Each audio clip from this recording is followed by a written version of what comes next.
A vida e morte de Barnabé, discípulo de Cristo, ano 64 de nossa era. Barnabé, também chamado Barsabás, com sobrenome de Justo ou Justus, era levita natural de Chipre, um homem cheio do Espírito Santo. Ele era chamado de Filho da Consolação, o que ele de fato era com os cristãos pobres.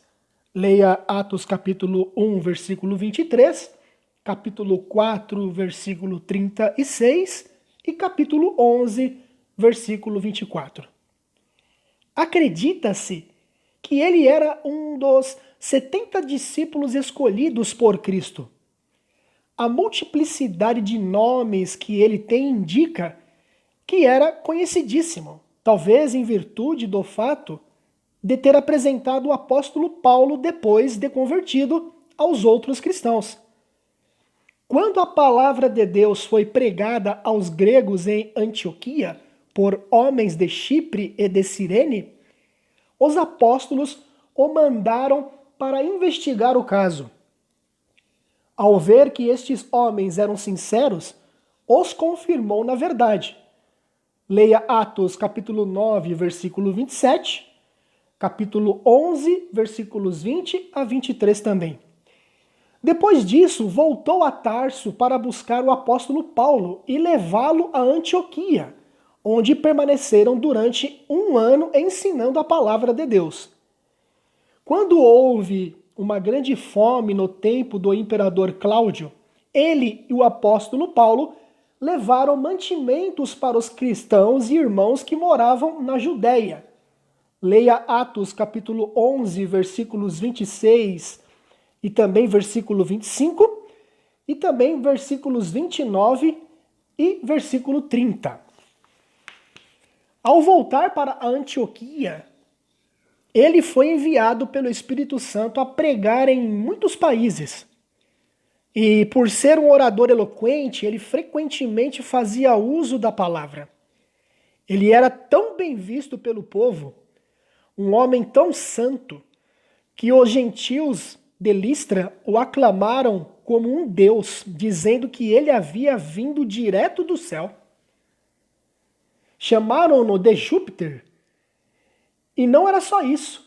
Os sacerdotes daquele lugar trouxeram bois enfeitados com flores, querendo sacrificá-los em homenagem a eles. Os dois se recusaram a receber esta homenagem, dizendo: Senhores, por que fazeis essas coisas? Nós também somos homens como vós, sujeitos às mesmas paixões.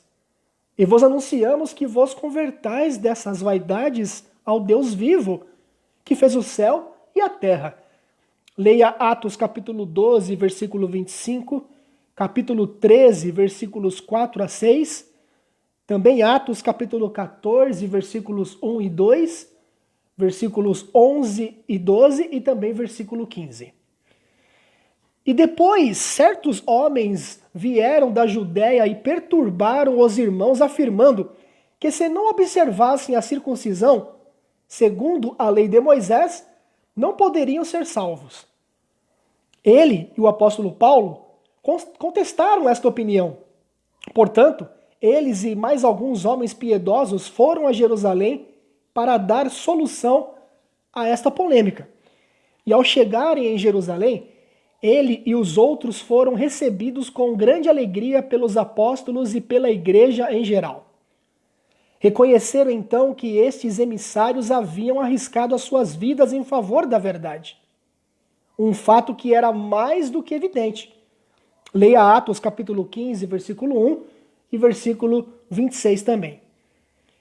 Quando Barnabé então chegou a Salamina, uma cidade grande na ilha de Chipre, num dia conhecido como Famagosta, para fortalecer então a igreja na fé naquele lugar, ele foi então maltratado. E segundo a história nos conta, foi maltratado por um mágico judeu que alvoroçou os demais judeus e o povo em geral contra ele. Foi então assim que o prenderam no meio de toda a agitação para levá-lo ao juiz. Mas temendo que o juiz percebesse a sua inocência e o soltasse, depois então de torturá-lo, amarraram ele em uma corda e essa corda foi amarrada também em seu pescoço e o arrastaram para fora da cidade, para em seguida queimá-lo. Foi então desta maneira, meu amigo e minha amiga, que Barnabé, servo fiel de Cristo, foi honrado com uma coroa de mártir e caiu num sono feliz em Cristo Jesus. Isso mais ou menos na mesma época em que Tiago, o justo, foi morto em Jerusalém, a mando do imperador Nero. Isso foi antes do início da primeira perseguição pagã, que começou logo depois de Roma ser queimada.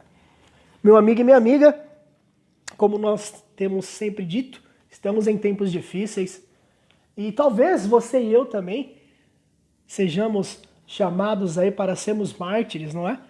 Para dar a nossa vida também pela causa de Cristo. Mas eu quero que você guarde esse texto em seu coração, que está no livro do Apocalipse, capítulo 1, versículo 17, a partir da última parte, e também versículo 18, que diz: não temas, eu sou o primeiro e o último. Aqui é Jesus falando. E aquele que vive, e estive morto, mas eis que estou vivo para todo sempre. Amém. E tenho as chaves da sepultura e da morte. Então, ainda que nós venhamos dar a nossa vida pela causa de Cristo, caso Ele nos chame para isso, podemos ter a certeza que Ele é a ressurreição e a vida. Que Ele também provou a morte, e assim como Ele ressuscitou, no último grande dia, Ele garante que nos ressuscitará também para vivermos com Ele eternamente, e assim veremos que terá valido a pena sofrer aquilo que vem aí aparecer de nós para que soframos por Cristo, não é?